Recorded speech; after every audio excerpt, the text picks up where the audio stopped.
Bum, bum, bum, bum, bum, bum! Começou sim. Começou mais um Rebimboca da Parafuseta. Tudo bom? Como é que você está? Você está bem?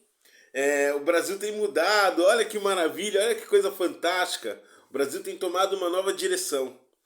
Eu sou o Carlos Carvalho, seu professor de História, e hoje nós vamos falar sobre vai ter golpe no Brasil? Todo mundo quer saber, vai ter golpe ou não vai ter? Esses movimentos dos extremistas do Sul, dos extremistas caminhoneiros, vão levar em alguma coisa? Vai ter golpe? Então a gente vai saber agora se vai ou não ter golpe. Então vem pro bate-papo, vamos entender o que foi o golpe militar no Brasil em 1964, o que deu uma conjuntura para que esse golpe acontecesse e porque hoje no Brasil nós analisamos que a conjuntura geopolítica não permite isso. E a gente vai entender se vai dar em alguma coisa essas manifestações dos extremistas de direita ou não. A questão toda é, vai ter golpe ou não vai ter golpe? Lembrando que você pode inscrever no canal Rebimboca da Parafuseta. Eu sou o professor Carlos. Deixe o seu like. Esse vídeo não tem edição, então me perdoem os erros. É natural que eles existam. Somos seres humanos e todo ser humano é passível de erro. E é bom que a gente tenha uma sociedade consciente que nós podemos errar, né? Uma sociedade mais livre, mais humana, sem tanta edição de vídeo, né? Errar normal, faz parte do processo evolutivo. A gente tem que aprender. Então a grande questão toda é: foi revolução democrática em 1964 ou foi um golpe militar? E hoje, vamos ter um golpe militar? Para analisar se teremos um golpe militar hoje, nós temos que fazer uma volta ao passado.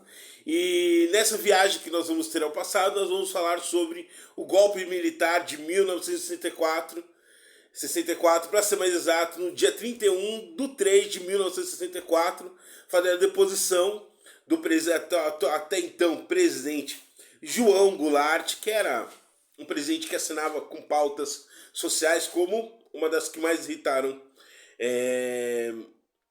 as pessoas de direita dessa época, né? Que até vieram com a marcha da família, que era pátria, propriedade de família, um slogan muito parecido que nós temos atualmente, que era um aceno de uma distribuição de renda. Lembrando que todos os países mais desenvolvidos fizeram sim distribuição de renda.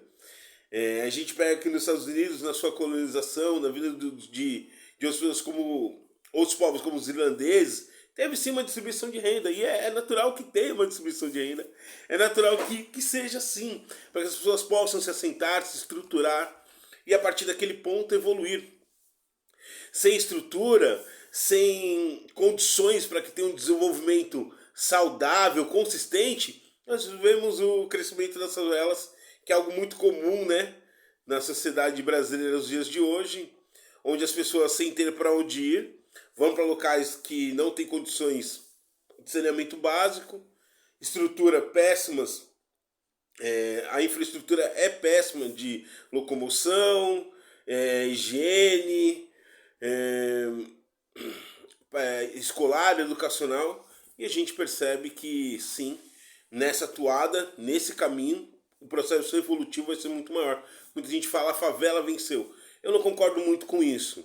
Eu não concordo. Quando você ajunta pessoas no mesmo ambiente e esse ambiente ele não proporciona um crescimento intelectual, um crescimento do capital intelectual das pessoas, eu não sei se é tão favorável. Sim, nós temos riquezas dentro das favelas, temos pessoas maravilhosas dentro das favelas brasileiras, das comunidades, né? Não sei se é o termo correto. Eu posso falar que eu já vivi numa comunidade, já vivi numa favela. E eu acho que cada um pode falar, o direito de expressão é livre para todos. Mas para a gente entender todo esse processo, se vai ter um golpe, se essas manifestações vão ter efeito no Brasil, a gente tem que entender 1964. Então, qual era o mundo de 1964? Nós tínhamos saído da Segunda Guerra Mundial. A partir desse momento, nós temos o que nós chamamos de Guerra Fria, onde existiam duas potências com duas ideologias, né? Então a gente tinha o bloco dos Estados Unidos e o bloco da União Soviética, que é a atual Rússia, né? Mas era Existiam vários países dentro dessa bandeira da União Soviética. E a gente tem aqui no Brasil o final do governo Juscelino Kubitschek. Com a construção de Brasília, o Brasil ficou muito quebrado, foi um endividamento muito grande para fazer Brasília, né? O endividamento até hoje, né? Brasília é um prejuízo constante no país. E a gente tem por votação popular a eleição que elegeu o Juscelino, o João Goulart, presidente do Brasil. Como ele assinava com posições de esquerda, ele era, se não me engano, do Partido Trabalhista do PT, Partido dos Trabalhadores Brasileiros, PTB. E sim, houve um movimento não só de populares, da massa popular. Existia um movimento vindo, sim, por influência americana. Então o embaixador americano estava em contato diretamente com o exército. Na costa aqui de Santos existiam portas-aviões americanos e que davam, sim, validade para aquele golpe. Foi um momento duro? Foi um momento duro, sim, para o nosso país. Um momento muito, muito duro. A gente vai ter ali 5 presidentes da ditadura militar, né? Então a gente vai ter Humberto de Alencar Castelo Branco, foi o primeiro presidente, vamos dizer assim, não eleito, né? Mas presidente que ficou em vigência através do golpe militar. Ele governou do dia 15 de 4 de 64 até o dia 15 de 3 de 67. No governo dele, a gente tem a criação da lei, que é o Ato Institucional número 2. Tem o Ato Institucional número 1 e o Ato Institucional número 2, que previa, entre tantas coisas, a abolição do pluripartidarismo, ou seja, já evitando que pessoas fizessem uma oposição ao atual governo, que já é uma medida sem oposição. Eu quero que vocês entendam, ter oposição num regime democrático sim saudável. Ninguém é obrigado a concordar com ninguém. E o que nós devemos buscar, logicamente, que é sim uma posição que seja favorável a toda uma nação, que todos estejam de acordo, mas para isso tem que ter debate de ideias, tem que ter apresentação de ideias e tem que chegar num consenso com todos. Uma das outras medidas do Ato Institucional número 2 foi que concedia poderes para caçar mandatos. Então, a partir daquele momento, o presidente tinha poder. Mas, quero caçar o mandato de um parlamentar que não converge com a nossa posição atual. Ele poderia caçar o mandato. Então, já começa ali um movimento de entregar poderes, né? Poderes acima da Constituição para o executivo, que era representado pelo militarismo brasileiro. E, logicamente, a abolição das eleições diretas, né? O presidente ele tinha esse poder no AI-2. Ele governou durante 3 anos, né? E no governo dele a gente também vai ter um fato muito interessante, que o 4º presidente da ditadura militar, que é o Ernesto Geisel, ele era um dos comandantes da época e já tinha indício de tortura nessa época. Ou seja, a repressão tinha começado, né? Todas as pessoas que se opuseram ao governo de militar, né, ao golpe, sofreram, logicamente, perseguição política. Isso é inegável no nosso país. E não é só perseguição. Eram torturas, mortes, assassinatos. E não só de adultos, viu? De crianças também. Só que, logicamente, o que está ruim tem que piorar. Então a gente vai ter um outro cenário. Após o fim, se não me engano, acho que Humberto Castelo Branco, ele morre. E entra no lugar dele o Arthur de Costa e Silva, conhecido como Costa e Silva. Ele governou de 15 de 3 de 67 até 31 de 8 de 69. No governo dele, sim, a opressão, essa realmente se apoderou do país. Então a gente vai ter ali, entre todas as leis aprovadas e medidas, a gente vai ter o AI-5, o famoso AI-5. Mas o que foi o AI-5 para que nós tenhamos todos os professores de história, todas as pessoas que estudam, todos que que defendem a democracia, por que o AI-5 foi tão marcante, tão incisivo e, na verdade, é um reflexo do que é o governo militar no Brasil? A gente vai discorrer um pouquinho do que foi a promulgação do Ato Institucional número 5 e o que ele previa. Entre tantas coisas que ele previa, ele previu o poder de fechar o Congresso, ou seja, a partir daquele momento, eles fecharam o Congresso. Segundo, a intervenção dos estados e municípios. Por exemplo, se eu achasse que um determinado parlamentar, governador ou prefeito eleito não convergisse com as ideias da ditadura militar, a gente poderia o governo militar podia intervir e retirar aquela pessoa e colocar alguém que se alinhasse com as ideias do governo. Ou seja, totalmente institucional, né? Eles rasgaram a Constituição, eles rasgaram as regras do jogo e a partir daquele momento eles colocavam quem eles gostavam, né? E não necessariamente quem o povo elegia. E aí a gente vai ter um dos principais fatores, que é a censura. Então, a partir daquele momento, com o Ato Institucional número 5, tudo que era produzido por mídias, teatros, músicas, tinha um crivo, né? Que era o crivo do governo, o que poderia e o que não poderia passar. Ou seja, num governo totalitário, militarista, onde as ideias beiram, né, ao fascismo, ou seja, só o que nós entendemos que seja correto é o que seja aprovado. Então, toda expressão livre e artística, a partir daquele momento não existia mais, como as políticas também. E quando a gente fala de políticas, uma das consequências do AI-5 era a ilegalidade das reuniões políticas. Então, a partir daquele momento, o cidadão comum ele não poderia mais fazer reuniões políticas, porque era ilegal. E quem que acusava essas pessoas de fazerem reuniões políticas? Porque seria muito difícil o governo monitorar tudo isso. Se era muito difícil o governo monitorar tudo isso, precisava do quê? Da militância das pessoas que concordavam com esse regime. Tem muita gente que fala, não, o regime foi maravilhoso, né? Que a gente vai passar depois do governo do Emílio o Emílio Médici, que ali nós temos um processo chamado de milagre econômico, a economia expandiu, só que teve consequências e teve um porquê, né? Mas vamos continuar discorrendo sobre o Arthur Costa e Silva. Nesse governo nós tivemos toque de recolher, suspensão do habeas corpus, ou seja, o direito de ir e vir ele foi retirado da Constituição e do direito do cidadão comum. Com a retirada do habeas corpus, né? Então você já não tinha mais direito de ir e vir.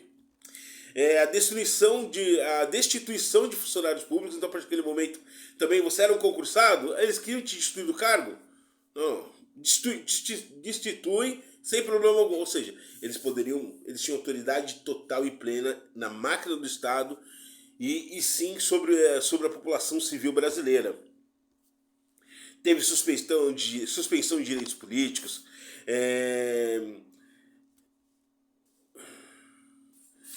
e também, para finalizar, teve o processo de legitimidade instantânea de decretos presidenciais. Sim, a partir daquele momento, toda MP, medida provisória, emitida, tinha, logicamente, a legitimidade instantânea. Imagina, eu sou presidente, não fui eleito democraticamente, e eu quero uma lei que vai prejudicar o país, mas vai me favorecer e o meu grupo. Então, assim, a partir daquele momento, acabou o habeas corpus. MP, não existe mais. Então, a partir daquele momento, não existe mais. Isso é grave, porque numa democracia nós sentamos, conversamos e democraticamente decidimos quais são as leis. E a partir daquele momento não era mais assim. Com o AI-5, o país estava, logicamente, praticamente estado de sítio, né? Não tinha toque de recolher, foi revogado o habeas corpus, censura, ilegalidade de reuniões políticas. Não era mais o país. Era um país, sim, que vivia sob uma ditadura. E a gente vai assim agora pro governo Emílio Médici, né? O outro nome eu não consegui falar aqui direito, mas é o Emílio Médici. Que ele governou do dia 30 de 10 de 69 até o dia 15 de 3 de 1974. Nesse governo a gente já percebe ali o governo sofrendo algumas consequências, mas não inexplicavelmente, mas nós tivemos o que é chamado de milagre da economia. Eu acho que por isso que todas as pessoas que gostam ou pensam de uma forma positiva esse processo ditatorial que existiu no país, a ditadura no país, tem essa lembrança de 1969 até 74, onde o país teve sim um crescimento enorme do produto interno bruto, a economia cresceu, mas cresceu com consequências. Primeiro, a inflação estava em 19%, maior do que ela está hoje. Nesse mesmo governo foi construída a Ponte Rio-Niterói, onde existiam vários indícios de corrupção, só que não poderia ser investigado. Sim, foi criado o PIS-PASEP, a Itaipu, a represa de Itaipu, foi sim criada, a hidrelétrica de Itaipu, né? Porém foi conhecido como os anos do chumbo, onde a repressão aos movimentos, a ALN, as pessoas que faziam resistência, como Carlos Marighella, ou a própria Dilma, né? Faziam resistência, sofriam logicamente uma pressão enorme do Estado, uma perseguição gigantesca. Eu acho que até comum, porque se eles eram oposição ao governo, o governo agiria dessa forma. Mas também é nessa época que nós vamos ter o quê? O Departamento de Ordem Política Social, na região que logicamente, que era o DOPS, que era o prédio do DOPS, e dentro do prédio do DOPS tinha o DOI-CODE. O DOI-CODE era o QG da repressão, né? Então a gente vai ter ali, nesse QG da repressão, um sujeito muito ilustre, apoiado pelo antigo presidente, que é o Carlos Alberto Brilhante Ustra, que foi comandante do DOI-CODE de 1970 a 1974. Lá era a casa da tortura, né? A casa da opressão dos opositores do governo. Então toda a barbárie, todos os atos de tortura, todos os atos violentos contra as pessoas, crianças, mulheres grávidas, foram feitos ali. Nós tivemos mais dois presidentes, que foi o Emílio Geisel, que ele governou de 1964 a 79, e o João Figueiredo de 79 a 85. Eu também entendo que o período do Tancredo Neves, que ele foi eleito, e depois assumiu o José Sarney, esse período também não foram eleições diretas. Então a nossa primeira eleição direta foi em 1989 com a eleição do Collor. Mas eu gostaria de voltar aqui para a gente entender. Eu fiz esse resuminho para que você entenda um pouquinho o que foi esse período que é chamado de ditadura militar no país. Só para que você entenda, no ano de 1987, nós tínhamos a hiperinflação brasileira. Então quando você ia lá no mercado fazer uma comprinha, você chegava no mercado, na época não existia cheque, não existia cartão, existia cheque, mas não existia cartão, e você recebia lá seu proveito, seu salário. Quando você entrava no mercado, você recebia R$1.000, seu dinheiro valia 700. Quando você acabava de pegar todas as coisas, entrava na fila do mercado, seu dinheiro só valia 500. Então a gente tinha uma desvalorização muito grande, que era o resultado da hiperinflação brasileira. O Brasil começou a viver na penúria. Aqui no Brasil a gente comia de mistura moela, tripa, toucinho e ovo, lógico, né? E aos domingos era o frango que as famílias criavam frango e porco, matavam frango, faziam macarronada de domingo. Era um período muito difícil, muito complicado para o nosso país. Mas a grande questão toda por que aconteceu o golpe? Aconteceu o golpe porque era interessante para as forças do capital mundial, que pelo menos aqui da América, né? América do Sul, América do Norte, dessa nossa região geopolítica, que acontecesse esse golpe. Os Estados Unidos, ele aprovou, ele incentivou esse golpe, né? Então tinha sim ali um apoio do Estado americano, dos Estados Unidos. E como os Estados Unidos têm uma influência muito forte na América do Sul, o golpe foi dado. Sim, a gente teve lá a marcha da pátria, propriedade de família, a marcha da família brasileira. Mas a grande questão toda foi o apoio dos Estados Unidos. Foi o apoio dos Estados Unidos. E o que eu quero que vocês entendam? O governo Jair Messias Bolsonaro, ele é um governo muito danoso, muito prejudicial para o mundo inteiro. Então, países como França, a União Europeia em todo, né, que tem França, Bulgária, todos esses países fazem parte da União Europeia, América do Norte, mais para cima ali, Canadá e Estados Unidos, e eles são muito contrários ao governo Jair Messias Bolsonaro. É um governo antidemocrático, é um governo que acena a golpes de Estado, é um governo antiambientalista, que não cumpre uma agenda ecológica, é um governo que até incentiva o desmatamento, ele permite com que as pessoas que levem equipamento sejam resgatados do equipamento que está sendo feito desmatamento. Não tem apreensão, não tem destruição. O governo Jair Messias Bolsonaro é uma catástrofe. É tanto uma catástrofe que, vamos perceber, recentemente nós tivemos a eleição,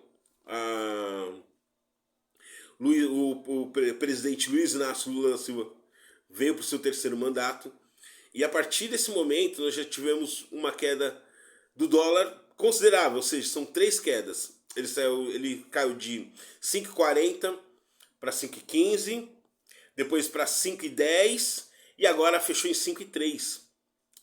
Então, assim, é uma queda muito significativa do dólar. Isso, logicamente, para o mercado econômico, ele representa que existem novos ares no país, ares democráticos, ares de cumprir uma agenda ecológica da economia verde, e o mundo começa a investir mais no país, o mundo começa a investir mais no Brasil. E se em 1964 nós tínhamos sim o apoio militar dos Estados Unidos ao militarismo brasileiro, hoje é totalmente contrário. O governo Biden, após 20 minutos das eleições, já emitiu uma nota oficial do governo americano falando, parabenizando o Lula. Por quê? Já para validar, né, as eleições. E ali, veja, Pepe Mujica já estava aqui, saudoso Pepe Mujica, presidente do Uruguai, ex-presidente do Uruguai. E aí o presidente da Argentina veio, o Emmanuel Macron da França já parabenizou. O mundo inteiro já saiu para validar, né, as eleições brasileiras. Então, vou deixar bem claro. Você pode fazer manifestação, Bolsonaro. Esse recado é para você, Bolsonaro. Você pode fazer manifestação, desde que ela seja dentro da lei. Mas você quer causar balbúrdia para achar que vai conseguir fazer alguma coisa, vai criar um momento de instabilidade para ser dado um golpe? Vou deixar bem claro para você, não vai ter golpe. Por quê? Porque as forças do capital mundial não querem isso. O mundo não quer Jair Messias Bolsonaro. Quero que fique claro para você, não vai ter golpe. E se vocês tentarem, vão levar jatada e ameaça de torcida organizada. Porque eu vou falar para você, a PRF, que palhaçada a PRF, né? Vai fazer o que? É o Brasil que nós vivemos. É o Brasil que tenta dar o golpe, mas sem apoio. Não é que nem em 64, que eles tinham apoio do militarismo americano, do governo americano. Não, dessa vez eles não vão ter. Então o golpe, lamentavelmente, ficou para um outro cenário, que não vai ser esse. Muito obrigado a todos. Obrigado por estarem aqui comigo, por esse bate-papo. Espero que vocês gostem do vídeo. Deixa o like, se inscreve no canal. E a gente vai sempre estar trazendo esse tipo de assunto para bater papo junto com vocês. Se vocês tiverem dúvida de algum assunto dentro do âmbito da história, da filosofia, mande aqui a sua dúvida e a gente vai elaborar um vídeo falando das suas dúvidas, tá bom? Meu nome é Carlos Carvalho, quero agradecer a todos e muito obrigado. Tchau, tchau.